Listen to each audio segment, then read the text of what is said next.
今回の動画では近日中に実装されるのではないかとされているメインストーリー8章、怒号光明、ローリングフレア、そして同時期に実装されるオペレーターや専用コーデ、イベントなどを紹介していきます。まずはメインストーリー8章、怒号光明、ローリングフレアのストーリーの概要を紹介。メインストーリー7章の終盤でも語られた通り、レユニオンの暴走を内部から止められる可能性があった。最後の歯止め役であるパトリオットはロドスとの戦闘によって死亡。これにより、暴走するチェルノボーグとレユニオンを止めるには、タルラを無力化させる以外の手段が消滅することとなります。ロドスのチェルノボーグ突入チームはパトリオットの無力化後、ケルシーとドクターのチームはチェルノボーグのコントロールタワー地下にあるエネルギー区域を、アーミアとロスモンティスのチームはタルラを無力化するためにコントロールタワーへと向かいます。残された時間は11時間余り、果たしてロドスはチェルノボーグを止めることはできるのか、そしてタルラを無力化することはできるのか。一連のレユニオンによる暴動の結末が8章では描かれます。また、8章では0章から連なるロドスとレユニオンが対峙するストーリーの他にも、タルラの過去のストーリーが描かれ、なぜタルラが感染者組織であるレユニオンムーブメントを結成することになったのか、どういう形でメフィスト、ファウスト、フロストノバ、パトリオット、スカルシュレッダーと出会うことになったのか、そしてレユニオンのリーダーたちが口を揃えて言っていた、タルラは変わってしまった原因とその理由も語られます。8章はこれまでのメインストーリーで語られてきた物語の一つの区切りであり、いわばアークナイツ第1部レユニオン編の最後となる章となっています。ボリュームはこれまで実装されてきたメインストーリー、サイドストーリーの比ではなく、大陸版での文字数のカウントによれば映画2から3本分はあるボリュームとなっています。それゆえにストーリーでは怒涛の展開が描かれており、核心に迫る部分や今まで伏せられていた部分も語られるので、メインストーリーを追っている方はぜひともじっくりと読むことをお勧めします。8章にて実装されるステージは数としてはこれまでのメインストーリーでは最も多い数となっており、通常ステージのみで24ステージとなっています。ただ実際に戦闘するステージは合計で16ステージとなっているので、実際に攻略をするステージは7章よりかはわずかに少なくなっています。難易度は当然メインストーリーとしては最高難易度となっており、大陸版で実装された際の感想は特に終盤は阿鼻叫喚と言えるほどのものでした。現在でこそ攻略法がある程度確立されているので当時ほどではありませんが、非常に難易度が高い章であることに変わりはありません。そして通常ステージでは先ほど紹介したステージの他にもイースターエッグと呼ばれるステージが存在しています。イースターエッグは全部で5つ存在しており、ステージクリア時に特定の条件を満たしていることで解放されるものとなっています。なお、どのイースターエッグも戦闘はなく、あくまでも追加的なストーリーのみとなっており、ストーリーのその時間帯に他の人たちは何をしていたのかというような、おまけに近い内容です。イースターエッグが隠されているステージでは、このようにステージの下に赤線が引かれており、ステージの説明文にはヒントとなる文章が赤文字で書かれているので、どこにイースターエッグが隠されているのかは分かりやすくなっています。また、解放のヒントも直接的なものとなっているので、そこまで考える必要があるというものでもありません。ただ、星3クリアとイースターエッグ解放を同時にできないステージもあるので、この点には注意が必要です。そして今回も7作戦となるステージは存在しており、それ相応の難易度となっているので、挑む予定の方は相応の準備をしておきましょう。次に気になる方には気になるであろうステージでの素材ドロップについてですが、人工ゲル、中級アケトン、4号金がそれぞれのステージにて、団体ドロップでは最高効率となっています。ただ問題は特に JT8-3 は非常に時間のかかるステージであり、最速で回しても1周5分弱かかるということや、JT8-2 も含めて難易度はかなり高めとなっているので、おおよそ周回には向いていないステージとなっています。R8-7 はまだ周回できるステージではありますが、8章は基本的には素材を集めるステージではないと言えるでしょう。続いて8章にて登場する敵の一部を紹介。8章ではストーリーによって登場する敵が異なっており、ロドスのストーリーではメフィストの失踪によって制御が効かなくなった感染者たちが、タルラのストーリーでは感染者たちを排除するために送り込まれてきたウルサスの掃討部隊が登場します。ウルサス突撃者はいわばロードローラーの2ブロック版と言えるような敵で、ブロック数が2ブロック未満のオペレーターにはブロックされることはなく、たとえブロックされたとしても2ブロック分を占有するという特徴を持ちます。ロードローラーほどの脅威度ではありませんが、他の敵に紛れ込むように現れたり、一度に多く現れることがよくあるため、気づいたら抜けていたということも多い敵です。また、口述する守るべき中立ユニットたちには、狭いながらも遠距離攻撃できるので、中立ユニットの移動速度が遅いことも影響して、永遠とその中立ユニットたちが攻撃され続け、ステージクリア失敗ということも起こり得るため、注視しておくべき敵です。耐久力はかなりあり、特に実耐性は50もあるので、苦戦とまではいかないまでも面倒な敵にはなっています。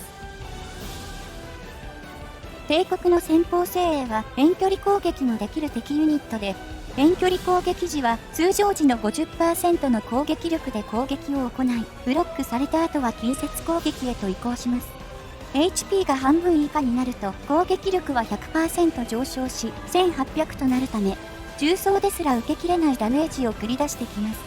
HP、防御力、実耐性はどれもかなり高いものにはなっていますが、遠距離攻撃の範囲はそれほど広くはなく、また、出現時も一定時間はその場に留まることが多くなっているので、停止中に早々に決着をつけることが重要となっています。また、攻撃速度もそれほど速くはないので、スタンスキルを使うことでも戦いを有利に進めることができるでしょう。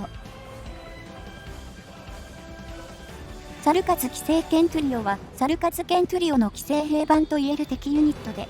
ケントゥリオよりも攻撃面が強化され、最大で同時に3体までのユニットを遠距離攻撃で攻撃することが可能となり、さらに、ケントゥリオがダメージを与えた分だけ自身の HP を回復するという、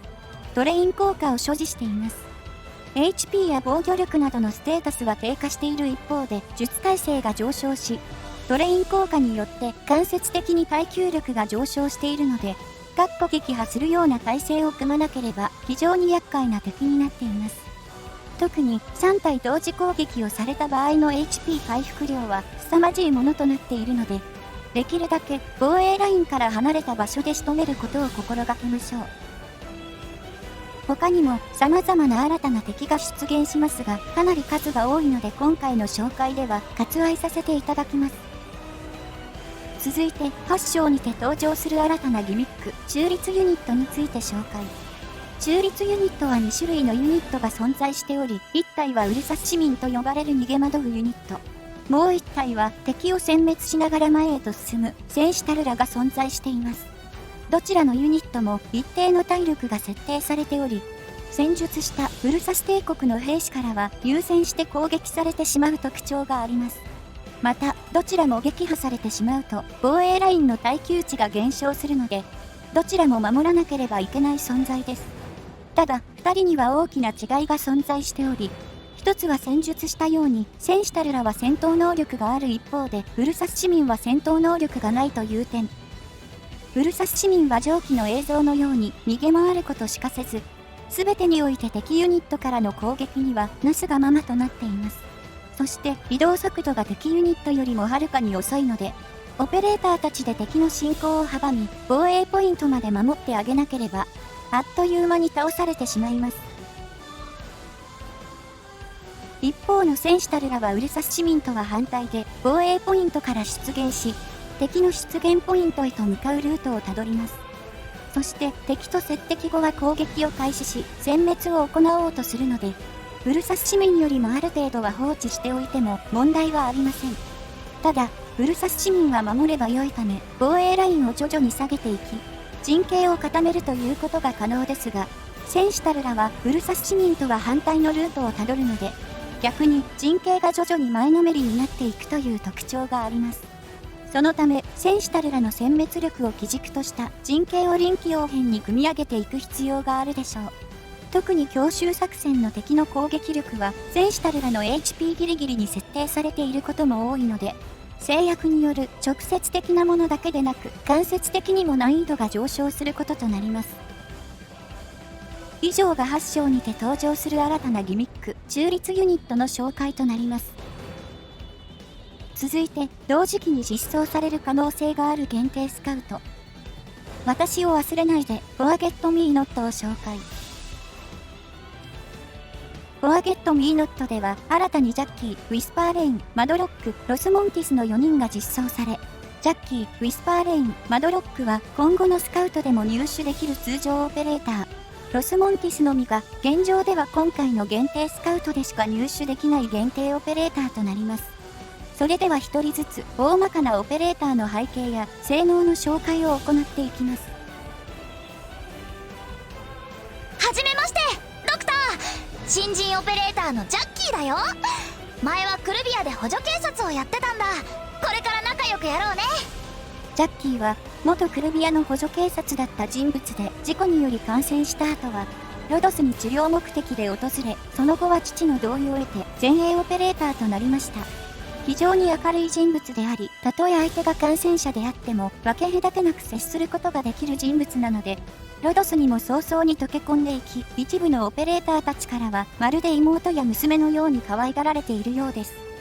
そんなジャッキーが好きな人物は、クルビアの警察官である父親で、ジャッキーの母親はすでに他界してしまっており、父の手一つで育ててもらったということや、父の成し遂げた功績などから非常に尊敬しているとのこと。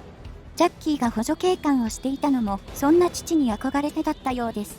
また、その父も感染者に対して分け隔てなく相手ができる人物でもあるので、ジャッキーの優しい性格は父親譲りと言えるでしょう。ロドスでの生活っていろいろ勉強になるね。いつか父さんにだって追いつけるかもしれない。これからも頑張るからいろいろ教えてね、ドクター。ジャッキーはフリントやインドラと同じ手数型前衛のオペレーターで、特に敵の物理攻撃を回避することに特化した性能となっています。スキル2発同時の回避率はかなり高く、最大まで強化することで、回避率が 79% まで上昇、さらに回避時には反撃を行うので、最速でおよそ 0.4 秒程度に1回は攻撃をするという、凄まじい速度で相手を攻撃するようになります。ただ、攻撃の条件が回避をしたらとなっているため、やや不安定なスキルでもあり、必ず回避できるというわけでもないので、運に頼ってしまう性能にはなっています。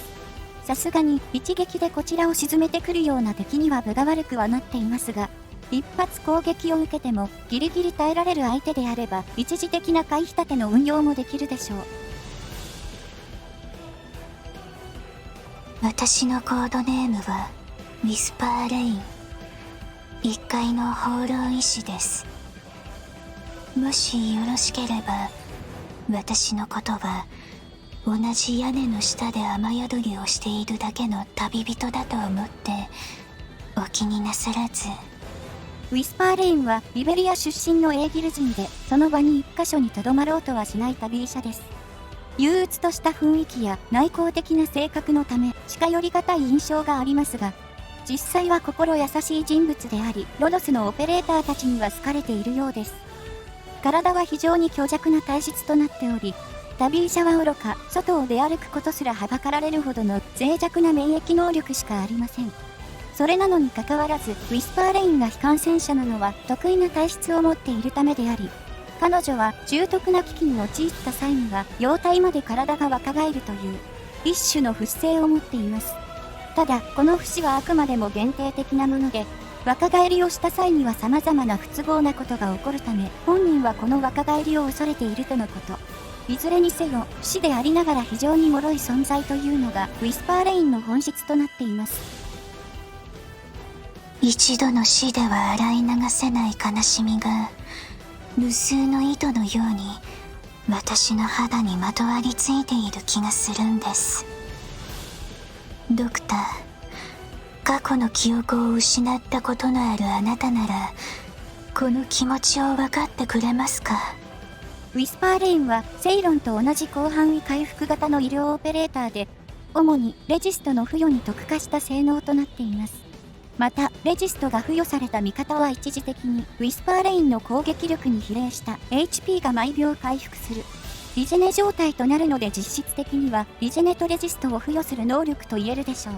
特にスキル2の効果が強力なものとなっており、スキル発動までの時間は長いものの、一度発動すれば退場まで継続する永続スキルとなっているので、一度配置した後はほぼ撤退させることのない医療オペレーターとしては非常に相性の良いスキルとなっています。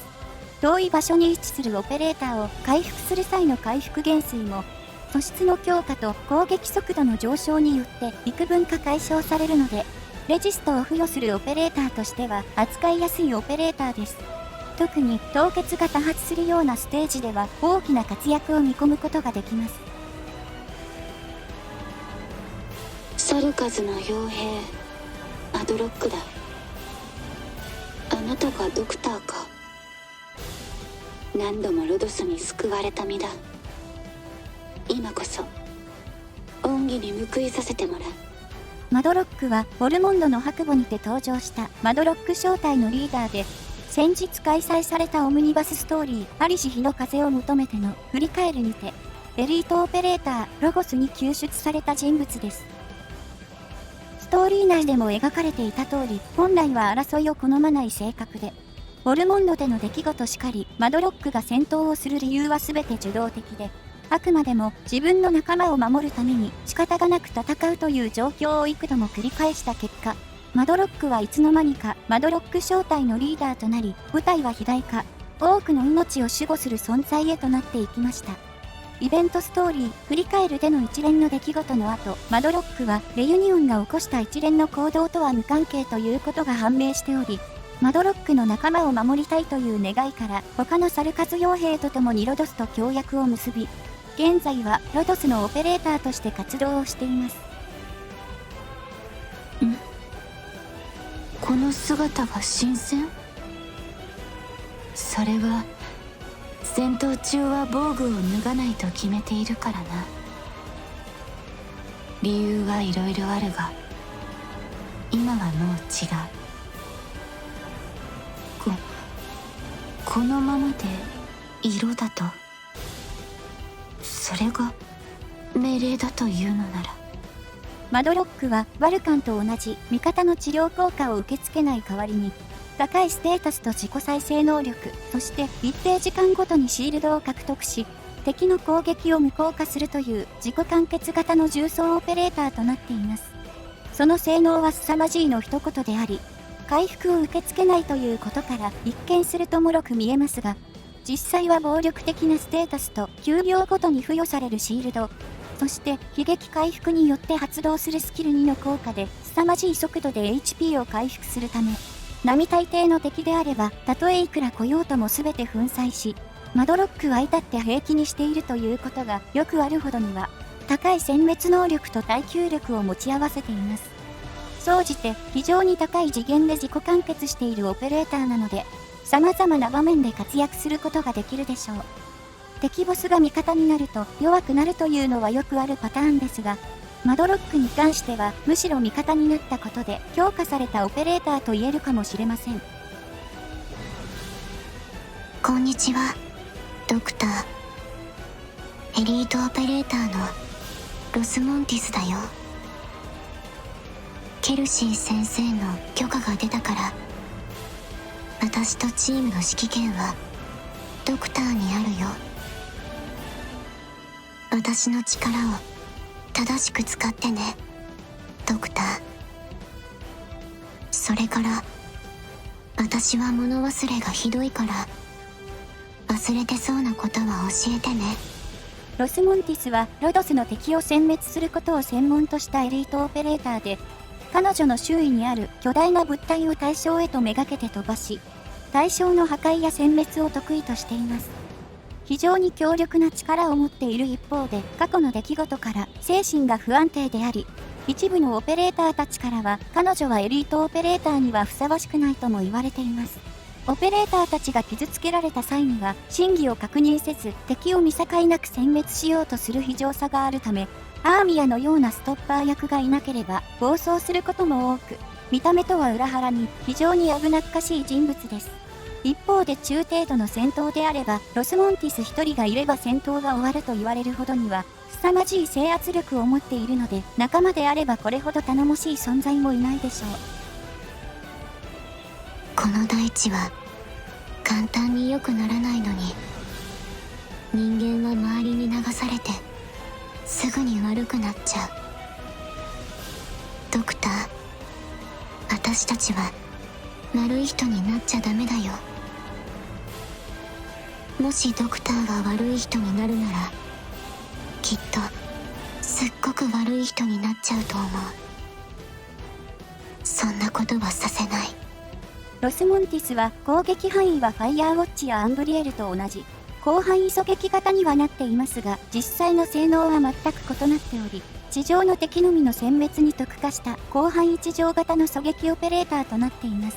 攻撃はすべて特性の効果によって狭い物理範囲攻撃を2回行うものとなっており、性質としてはやや範囲狙撃に近く、現状ではオンリーワンの性能です。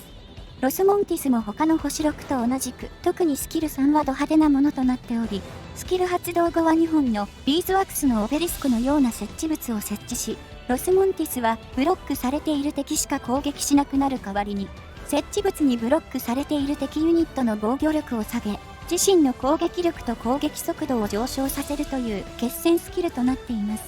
その殲滅力は凄まじく、地上の敵は短期でもほぼ殲滅できるほどで、敵が多ければ多いほど破壊力を増すスキルとなっています。全体的に強力な性能となっている一方で、苦手としている部分もはっきりとしているので、アークナイツの限定オペレーターの特徴である。恐ろしく強いというわけではないけれども、強力なオペレーターにはなっています。以上が限定スカウト、フォアゲットミーノットで実装される新たなオペレーターとなります。続いて、アーミヤ専用となる新たなシステム、プロモーションについて紹介。アーミヤは8章の終盤にて新たな力を手に入れることとなり、これまでの術師のスタイルから剣士のスタイルへと戦闘形式を一変させます。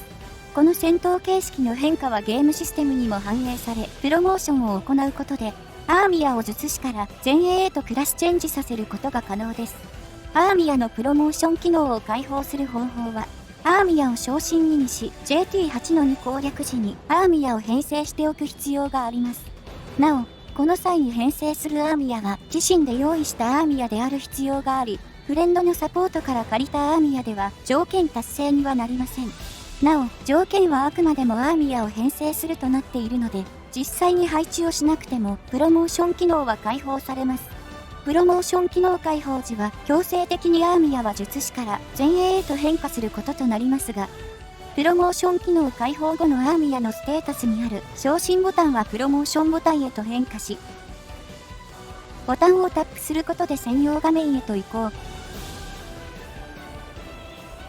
騎士型のマークをタップすることで術師へと職種を変更することが可能です。なお、術師から前衛へと職種の変更をする際も同じ操作で切り替えることが可能となっています。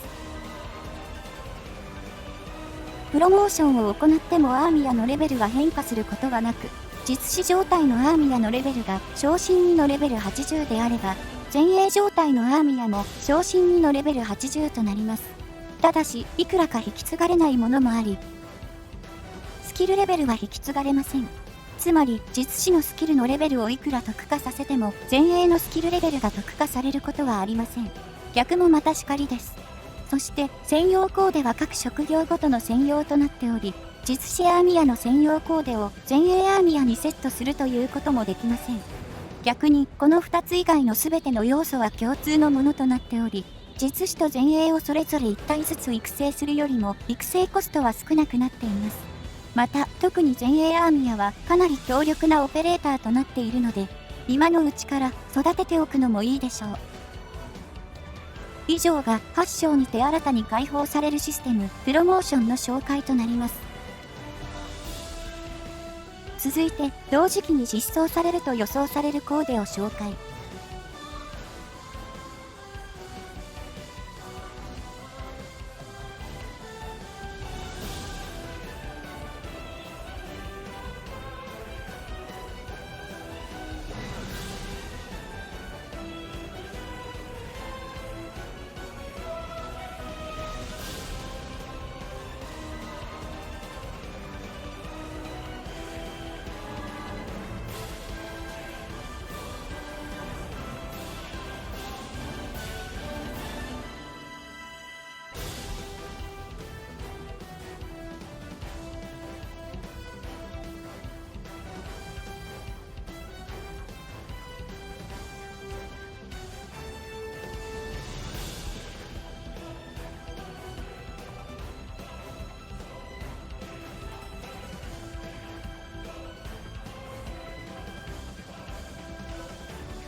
以上が同時期に実装される専用コーデとなります。続いて、パラドックスシミュレーション及びオペレーターレコードについて紹介。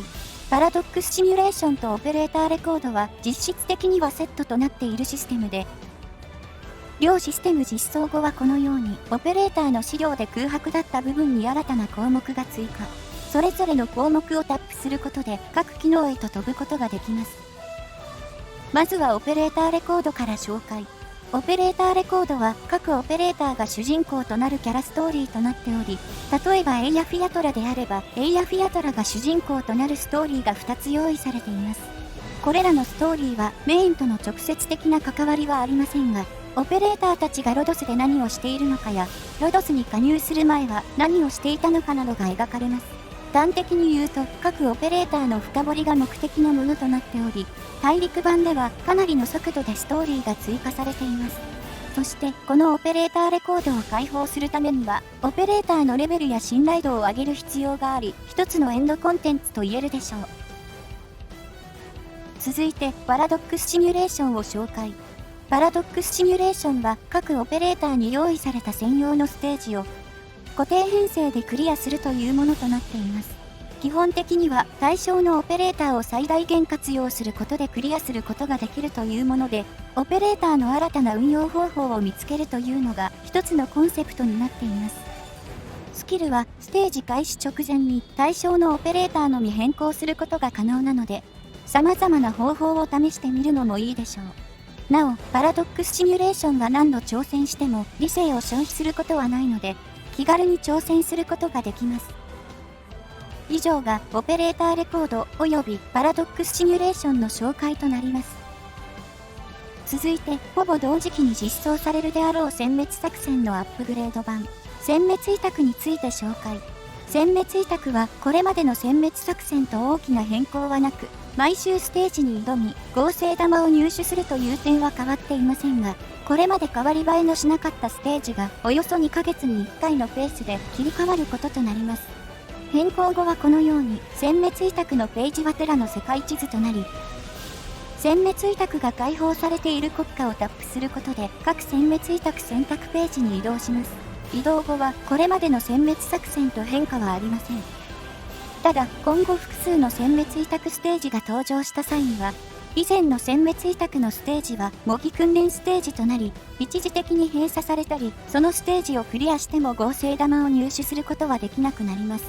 例を挙げるなら、現在大陸版では殲滅委託ステージが3つ存在しているのですが、毎週の合成玉を獲得できるステージは3番目のステージのみで、2番目のステージは閉鎖状態なので挑むことはできず、1番目のステージは挑むことができますが、模擬ステージ扱いなので、毎週の合成玉を獲得することはできません。ただし、現在開放されているチェルノボーグとロンメンの殲滅作戦に関しては、これまでと扱いは同じとなっているので、閉鎖するということはなく、常時開放状態となっています。ステージのローテーションが組まれるのは、あくまでも殲滅委託実装後のステージのみです。以上が新たな殲滅作戦のシステム、殲滅委託の紹介となります。この他にも様々なイベントが同時に開催されることが予想され、イベントの規模としては日本版でも今年1月に開催された1周年記念とほぼ同規模と言っても差し支えはありません。いずれにせよ、アークナイツとしても一つの区切りにはなる内容となっているので、日本版でもかなり大規模なイベントになるものと予想されます。以上がメインストーリー8章と同時期に実装されるオペレーターやイベントの紹介となります。この動画が良ければ動画制作の励みになるので、チャンネル登録やグッドボタンを押していただけると幸いです。ご視聴ありがとうございました。